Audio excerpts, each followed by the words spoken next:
President Trump is promising new steps next week to bolster national security in light of the fact that the Ninth Circuit did not reinstate his travel ban. So where do you think all this is headed? Well, it looks like he's going to take two tracks. On the one hand, he said he's going to continue fighting in the courts, but that now is going to take a long time. Chances are that it could take weeks or months. Remember, the travel ban is only 90 days. It could take that long to adjudicate that in court.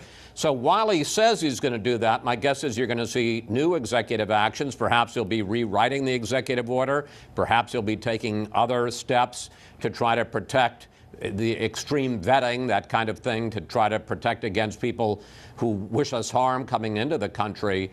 But clearly the original executive order is not going to go into effect anytime soon. Now, President Trump called the first judge in this case a so-called judge and said that the ruling was disgraceful. Of course, President Obama was critical of the Supreme Court over Citizens United, but this seems like a new tone. What do you think? Well, I agree. Not to say that President Obama or other presidents haven't taken issue with the judiciary branch, whether it was a federal district court or the Supreme Court. But as with so often with President Trump, it seems to be unusually personal. As you say, talking about a so-called judge saying that a slow-witted high school student could have understood the arguments that were at issue in the Court of Appeals, and as you say, also talking about the hearing as being disgraceful and political. So there is a kind of personal invective here, and that's what you saw the Supreme Court Justice Neil Gorsuch responding to when he said he found all of this demoralizing and disheartening.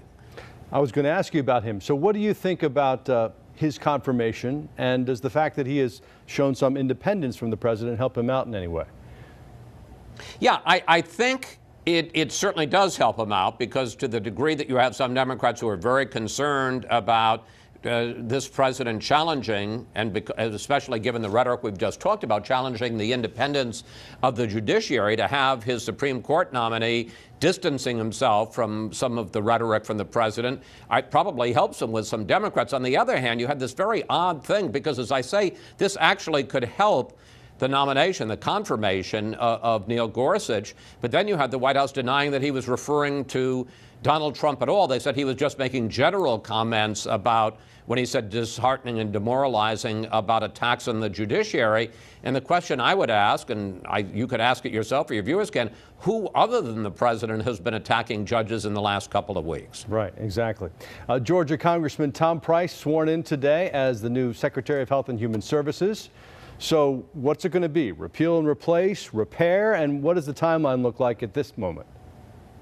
Well, I think it's going to be more repeal and replace than repair, if only in a rhetorical sense, to be able to say, I mean, the promise was not we're going to repair Obamacare. The promise on the campaign trail and for the last 7 years by Republicans is we're going to repeal and replace it. The timeline, very curious, because I've talked to top Republican leaders in that building behind me who are talking about being able to get most of this done by March or April. But then in his interview before the Super Bowl with Bill O'Reilly, President Trump was talking about into 2018. I can tell you that caused a lot of consternation among Republicans on Capitol Hill, who think this could be done a lot quicker and think if it takes that long, if it takes another 12 months, then it really slows down the rest of a very ambitious Trump agenda on tax reform and infrastructure and trade and a whole bunch of other issues. Yeah, there's plenty of consternation to go around. What do you have coming up this weekend on Fox News Sunday? Well, hopefully we'll get a little clarity on all of this when we talk to the president's senior policy advisor, Stephen Miller. Not quite the household name people like Kellyanne Conway are, but a very important player in this White House, really the person along with the president who wrote his inaugural address, the key policy person, very involved in that executive order on the travel ban. We'll be talking to him about what's happened so far, where they're headed from here.